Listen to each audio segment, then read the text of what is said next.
खूप लोकांना वाटतं कमी खाल्लं की त्यांचं वजन लवकर कमी होईल, पण त्याच्या उलट घडतं.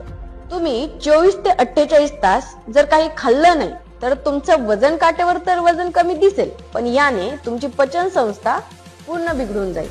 एवढ्या वेळ जेव्हा तुम्ही उपाशी राहता तेव्हा तुमच्या बॉडीला समजतं की आपल्याला आता जेवण भेटलेलं नाही आणि पुढे पण किती वेळाने भेटेल ते माहिती नाही. तर आपली बॉडी एनर्जी सेव्हिंग मोड मध्ये जाते आणि याने तुमचा मेटाबॉलिझम खराब होतो.